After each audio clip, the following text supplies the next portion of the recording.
Hi, welcome to video 3 of Module 1, Planning Your Garden.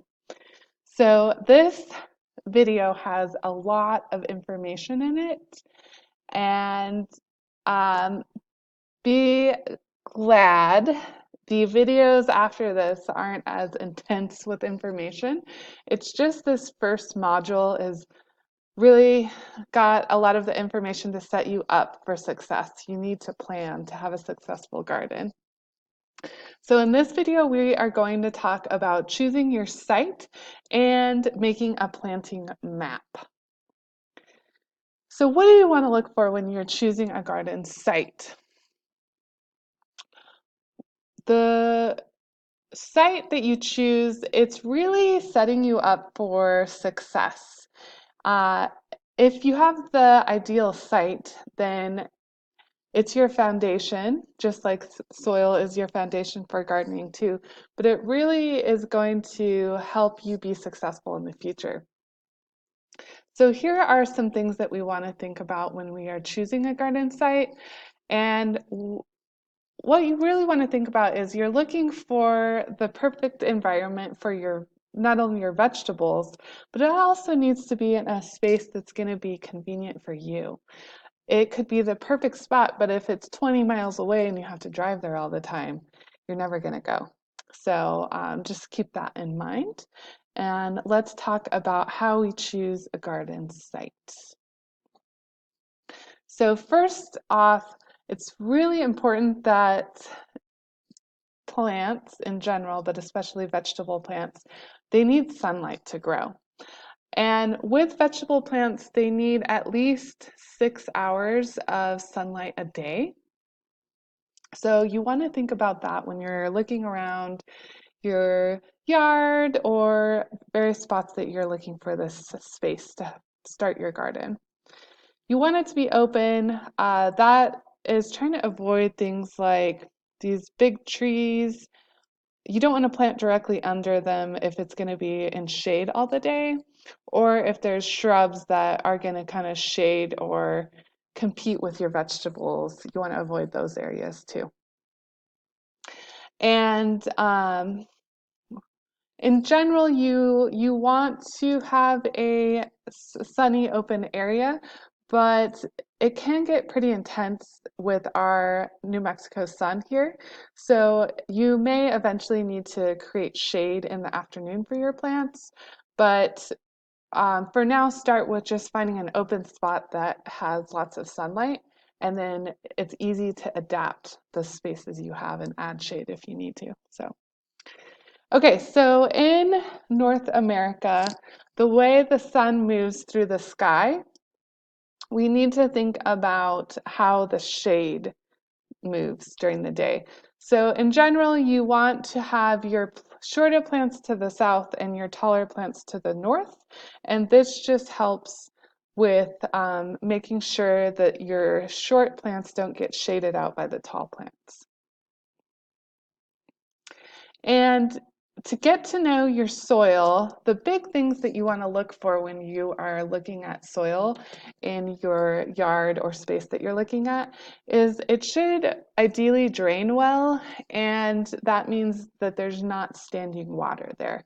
So we don't tend to have standing water be an issue very often in New Mexico, but kind of think of spots that when it rains a lot, don't still have standing water that's in that area. We want it to be well draining at all times. If you don't have a space, let's say you have a lot of clay in your soil so it does not drain well, you may want to think about creating raised beds. And we're going to teach you and talk about how to make raised beds in the future modules, so don't worry about that. And if you see, let's say you're picking a spot and you see a ton of weeds in here, that's actually a really good sign. That means that there is things in the soil, so nutrients, it's getting water, there's different things that make that soil healthy, that if it can grow those weeds, it can grow other things also. Okay, so for location, we really want to make sure that our garden gets a nice natural breeze. This isn't generally a problem in New Mexico since we have a dry climate. We don't really have issues with humidity just sitting in one spot and making it stagnant, is what we say. But just be aware of that when you're thinking about this. You may also want to avoid being too close to maybe a busy road because then the exhaust from the cars could be coming onto your plants too. And this, as I was saying earlier, is super duper important, convenience, right? So if your garden is a pain to get to, we are busy people, you probably aren't going to go there. An example of this is I was gardening in containers. So I had my door, and then right in front of my door, I had a couple of containers of vegetables, leafy greens or something like that. So I had those, and then about 10 feet away, behind a gate, I had some other vegetables growing into containers. What do you think I paid attention to? The ones right in front of my door. And I neglected the ones that were 10 feet away because it was not as convenient to go to those. So just think about that. Think about convenience when you are looking for your location. And we want to make sure this generally isn't a problem in New Mexico, but you want to avoid areas that are low where it's going to get wet and collect when it does rain a lot like this, or areas near creeks that have the risk of flooding. This past year in Albuquerque, the Bosque, the river flooded. That's the most flooding I've seen in a long time. So if you are located near areas like that, just think about that. But most of New Mexico, we don't have to worry about this.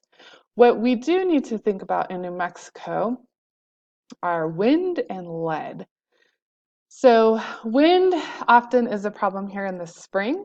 And if you can, you just want to try and not be in extremely windy areas, but there's ways that you can think of natural wind breaks.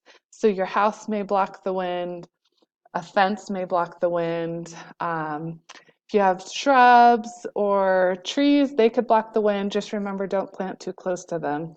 Um, Things like that. And you can actually eventually create wind breaks, but when you're ready for that, we will teach you that it's something you can access through the extension office, or the master gardeners will teach you that because that's more advanced. And lastly, we really just want to make sure you avoid areas with lead paint. This is super important for your health. So lead may be in the soil near the base of a house or a building, or it may be coming off the gutters from the roof. And the reason we do not want to plant where there might be lead is that lead is toxic. It's really bad for us. And your plants will absorb it into their roots or into the plant, and then you are eating it and you don't realize that you are. Um, if you think you may have lead in your soil, contact your extension office and they can come out and help you test that soil to make sure it's safe. Okay, so now we're going to talk about making a planting map. And if you need to, go ahead, pause the video, get some scratch paper, and get something to write with.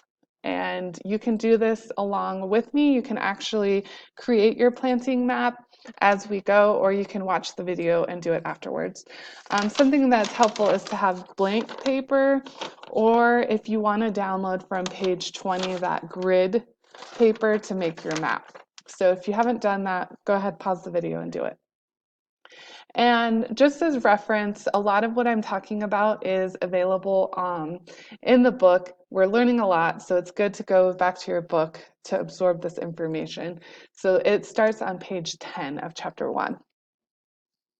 Okay, so what we want to do is we want to create a visual image of what our future garden space is going to look like. This is going to help you think of where's your water source, how your sun moves in the sky, things like that to set you up for success. So either take an initial scratch paper, or if you want, you can do it on the outside of your grid paper, whichever you prefer. But what I want you to do is you're going to draw the space where you're planning on planting.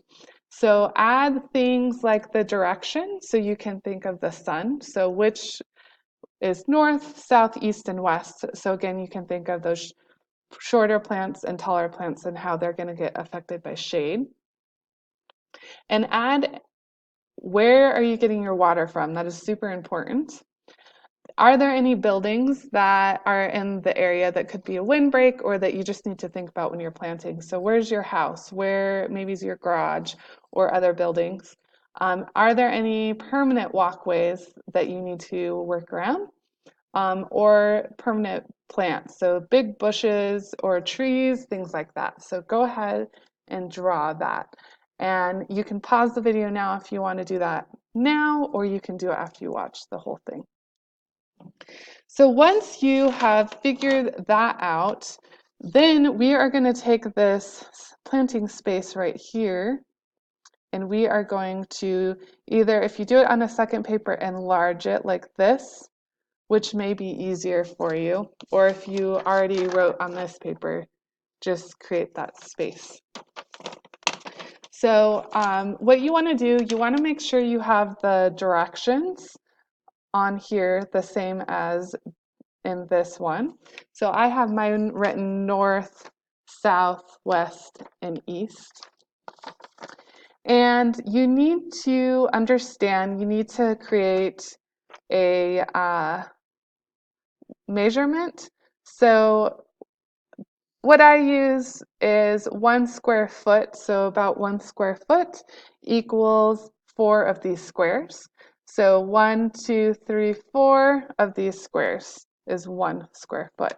And that will help you think of the space. So this example one here is 4 feet by 8 feet. Mine that I did is 1 foot by 5 feet. So 1 foot, 1 square foot by 5 feet. So if you're not sure how much space you have, you can just make up a space. So just do a pretend, do 4 feet by 8 feet, just to pretend to kind of visualize. So now what I want you to do, if you don't have this already, is to pause the video and grab your planting map. Or planting plan, I'm sorry. So what we're going to do is, now that you have this space, you need to fill in your map and plan how you are planting all these crops.